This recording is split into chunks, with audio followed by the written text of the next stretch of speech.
રાજસ્થાનના ચુનીલાલની અનોખી શિવ ભક્તિ પવિત્ર શ્રાવણ માસ ચાલી રહ્યો ત્યારે શિવાલયોમાં ભક્તોની ભારે ભીડ જોવા મળી છે। ભક્તો મહાદેવની પૂજા અર્ચના કરી ધન્યતા અનુભવી રહ્યા છે। ત્યારે ધાંગધ્રાના ફુલેશ્વર મહાદેવ મંદિરે રાજસ્થાનથી આવેલા ચુનીલાલની અનોખી શિવ ભક્તિ સૌનું ધ્યાન ખેંચી રહી છે। રાજસ્થાનના રહેવાસી ચુનીલાલ છેલ્લા 50 વર્ષથી દર શ્રાવણ મહિનામાં કુલેશ્વર મહાદેવ મંદિરે અને શ્રાવણ માસ શિવ ભક્તિમાં લીન રહી અને ચુનીલાલ વહેલી સવારે જાગીને માટીમાંથી પાર્થિવ શિવલિંગ બનાવે છે। તેની વિધિવત પૂજા અર્ચના અભિષેક અને શિવ સ્તુતિ કરે છે। શ્રાવણ માસ દરમિયાન તેઓ અંદાજે 1 લાખ જેટલા ઓમ નમઃ શિવાયના જાપ કરવાનો સંકલ્પ પણ કરે છે। દરરોજ બનાવેલા પાર્થેશ્વર શિવલિંગની દિવસભર પૂજા કર્યા બાદ રાત્રે તેનું વિસર્જન કરવામાં આવે છે। બીજા દિવસે ફરીથી નવા માટીના શિવલિંગની સ્થાપના કરવામાં આવે છે। પર્યાવરણની જાળવણીને ધ્યાનમાં રાખી માટીમાંથી બનાવવામાં આવતા શિવલિંગનું તળાવમાં વિસર્જન કરવામાં આવે છે। ચુનીલાલ જણાવે છે કે તેઓ નાનપણથી જ ફુલેશ્વર મહાદેવ પ્રત્યે આસ્થા ધરાવે છે। વર્ષોથી શ્રાવણ માસ દરમિયાન અહીં આવીને શિવ ભક્તિ કરવાની પરંપરા ચાલી રહ્યા છે કે શિવ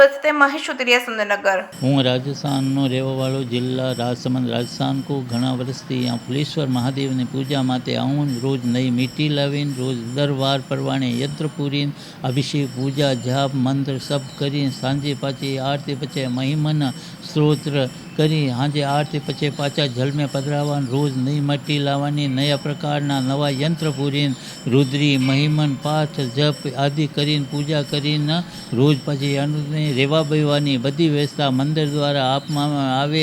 અહીંયા રહેવાની પૂજા કરીને સાંજે પધરાવીને શ્રાવણ મહિનો પૂરો પૂજા કરી પછી પાછો હું રાજસ્થાન નીકળી જાઉં વરોજમ। આ અમે ભગવાન ભોળાનાથની કૃપાથી હું ઘણા વર્ષથી હું લગભગ 45 વર્ષ મને થઈ ગયા। પહેલાં મારા બાપુજી હતા આ જગ્યાએ હું આવું और मैं शिव पूजा करूँ हूँ। श्रद्धा भक्ति से मैंने भगवान सब मनोरथ पूरो करे और મને એ દેવા ભવાની ભોળાનાથની કૃપાથી બધી મળી રહે। જય મહાદેવ। સુરેન્દ્રનગર જિલ્લાના ધાંગધ્રા તાલુકાની અંદર આવેલ અતિ પ્રાચીન મંદિર એટલે શ્રી ફુલેશ્વર મહાદેવ મંદિર આવેલું છે, જ્યાં ઘણા વર્ષોથી રાજસ્થાનથી ચુનીલાલ મહારાજ પધારે છે અને જે સવારમાં વહેલા ઉઠી તળાવેથી માટી લાવી અને પાર્થિવ લિંગ બનાવવામાં આવે છે, તેમજ પાર્થિવ લિંગને બનાવી અને દરેક ભક્તોને પાર્થિવ લિંગની પૂજા કરાવવામાં આવે છે। પૂજા સંપન્ન થયા બાદ રાત્રિના સમયે પાર્થિવ લિંગનું તળાવમાં વિસર્જન કરવામાં આવે છે અને બીજે દિવસે તે જ રીતે એમના નિત્ય કર્મ પ્રમાણે પાર્થિવ લિંગ લાવી અને દરેક ભક્તોને તે પૂજા કરાવે છે।